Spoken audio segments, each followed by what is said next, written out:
Bonjour à tous, nous revoici aujourd'hui sur ce thème de la douleur que l'on ressent dans notre corps, la douleur physique.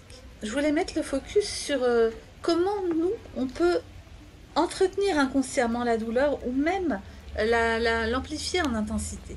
Il y a évidemment les parts sur lesquelles on ne peut rien, a priori, on a mal, voilà, il y a quelque chose dans notre corps qui va de travers. Mais on a une influence aussi sur l'intensité de la douleur. Et ça, c'est surtout par nos croyances de fond, par ce qu'on se dit et par comment on laisse aller les émotions. Alors je le dis et je le répète, les émotions ne sont ni bonnes ni mauvaises, elles sont là pour nous informer. Mais là où ça devient compliqué, c'est quand elles durent et quand quelque part on les maintient. Bien sûr, tout ça est inconscient. Lorsque vous observez votre douleur, vous pouvez faire une espèce de scan sur les différentes parties de vous, ce que j'appelle les 3 centres d'intelligence, mentale, émotionnelle et physique. Alors, bien sûr, le physique, là, devient prégnant et évidemment, quand on a très mal, on a très mal et c'est le corps qui parle avant tout. Ceci dit, comme je vous l'ai dit tout à l'heure, il y a des moments où la douleur peut baisser un petit peu. Et donc, ça laisse de la place à l'émotionnel et au mental. Voilà, je fais des petites techniques de vidéo. C'est vraiment intéressant à ce moment-là de regarder ce qui se passe dans votre émotionnel. Quelle émotion ça me fait vivre, le fait d'être dans cette douleur. De le regarder, parce qu'il y a fort à parier que si vous n'en êtes pas conscient, votre émotionnel va augmenter votre douleur.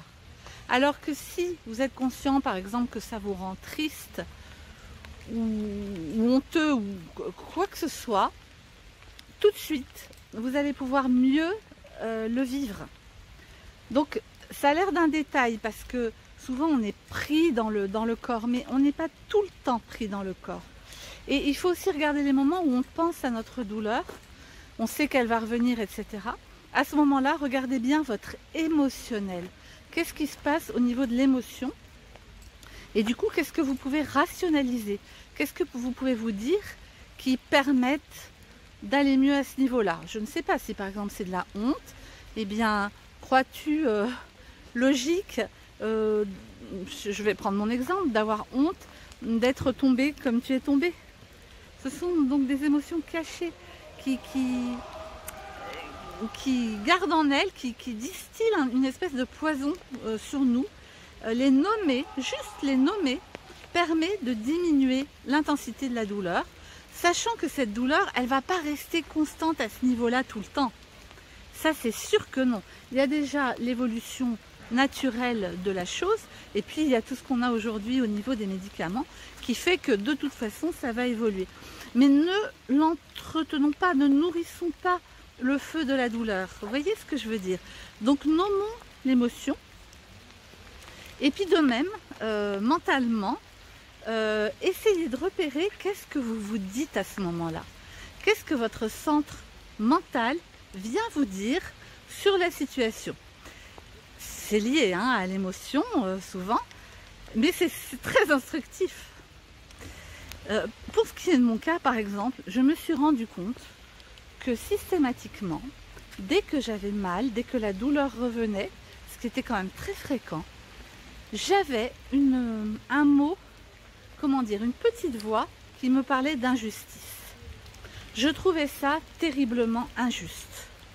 Alors c'est pas faux, c'était super injuste de mon point de vue, mais surtout le fait de mettre cette notion d'injustice toujours à cet endroit-là renforçait la douleur et même l'augmentait. Et je peux dire quand même que grâce à ces douleurs, j'ai appris à mieux me connaître, parce que ce que je mettais là en œuvre au niveau de ma douleur, je le mettais en œuvre à plein de moments. Si quelqu'un me disait quelque chose qui ne me plaisait pas, vous voyez, après, ça rejoint plein d'autres aspects de nous-mêmes et de notre personnalité. Donc, si on peut utiliser la douleur pour un travail de développement personnel, écoutez, c'est complètement gagné et positif. Et vraiment, je vous invite à ça. Alors, mes amis, Ce que je vous souhaite, c'est que vos douleurs deviennent une espèce de chasse au trésor qui vous permettent de découvrir plein de choses sur comment vous organisez l'augmentation de vos douleurs et sur comment vous organisez vos vies. Ça va très loin. C'est très important parce que vous êtes bien conscient évidemment que le mental, que notre manière de réagir, que notre état d'esprit a beaucoup d'influence sur la douleur et même sur l'évolution de nos maladies. Cela ne pourra se faire que si vous êtes très attentif, ce qu'on appelle mettre de la conscience. Si vous mettez de la conscience sur ce que vous vivez, en repérant vos pensées, en repérant les émotions qui surviennent, dans un premier temps en les accueillant, mais dans un deuxième temps en décidant de ne pas les garder, de ne pas les entretenir. Et puis, d'observer ce qui se passe pour vous et comment votre vie évolue. Car une autre difficulté que nous avons dans ce type de travail, c'est qu'on n'a pas le résultat aussitôt. C'est l'ensemble de la vie qui devient de plus en plus léger. C'est par des touches de ci, de là, qu'on s'aperçoit que oui, on a pris le chemin qui nous aide vraiment.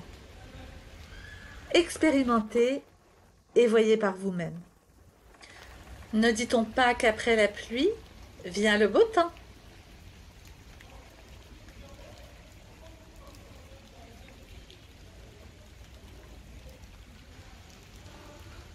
Alors, de tout cœur, j'espère que cette vidéo va vous donner beaucoup d'atouts pour vous permettre de progresser dans ce domaine.